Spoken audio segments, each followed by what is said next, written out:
ٹھیک. اچھا سر یہ فرمائیے کہ کن حالات میں روزہ جو ہے وہ چھوڑا جا سکتا ہے؟ سفر کی حالت میں یا اور ایسے کون سے مسائل ہیں، کون سی ایسی چیزیں ہیں جن پر روزہ چھوڑنا جو ہے وہ چھوڑا جا سکتا ہے؟ قرآن کریم میں رب ذوالجلال کا فرمان گرامی ہے، فمن کان منکم مریضا او علی سفر فعدۃ من ایام اخر، کہ اگر کوئی آدمی تم میں سے مریض ہے یا وہ کوئی مسافر ہے، سفر پر ہے،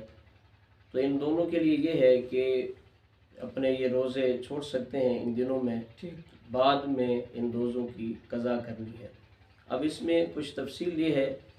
کہ مریض سے مراد یہ ہے کہ ایسی کوئی مرض ہے جس کی وجہ سے مرض بڑھنے کا اندیشہ ہے، اگر یہ روزہ رکھتا ہے تو ہلاکت کا خوف ہو سکتا ہے اور عقل کے زائل ہونے کا، اور اس کو کوئی ماہر اور حاذق مستند ڈاکٹر اگر روکتا ہے روزہ رکھنے سے تو پھر یہ آدمی یہ معذور ہے۔ اللہ تبارک و تعالیٰ نے رخصت عطا فرمائی ہے، یہ روزہ ان دونوں میں چھوڑ دے اور پھر بعد میں ان روزوں کی یہ قضا کر لے۔ اور اسی طرح جو آدمی سفر پر ہے، سفر سے مراد سفر شرعی ہے، یعنی جتنے سفر پر نماز قصر ہوتی ہے 92 کلومیٹر، اور بعض ہمارے علماء نے 96 کلومیٹر بھی ذکر کیا ہے، تو اس میں ایک یہ ہے کہ بعض دفعہ ایسا ہوتا ہے کہ ایک آدمی نے دن کو سفر کرنا ہوتا ہے،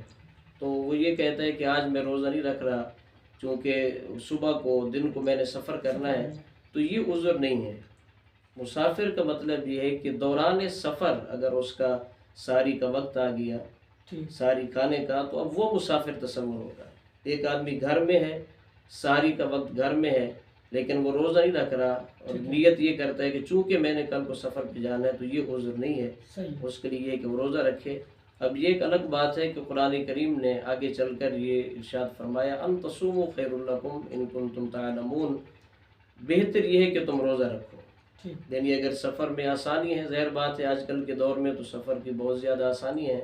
کوئی مشکلات نہیں ہے، پیدل سفر بھی نہیں ہے،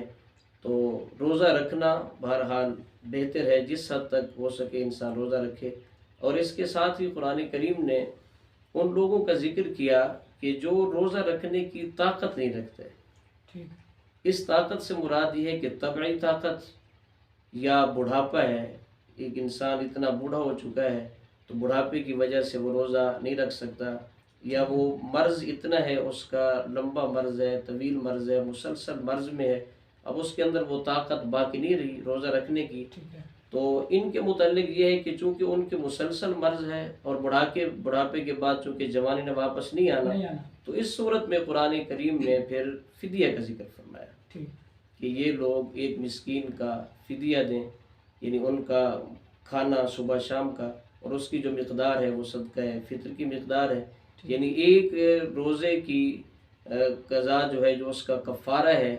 بڑھاپے میں جو انسان ہے اس کے لیے جو طاقت نہیں رکھتا، وہ یہ کہ ایک صدقہ فطر کی مقدار وہ کسی غریب اور مسکین کو ایک روزے کا کفارہ دے گا۔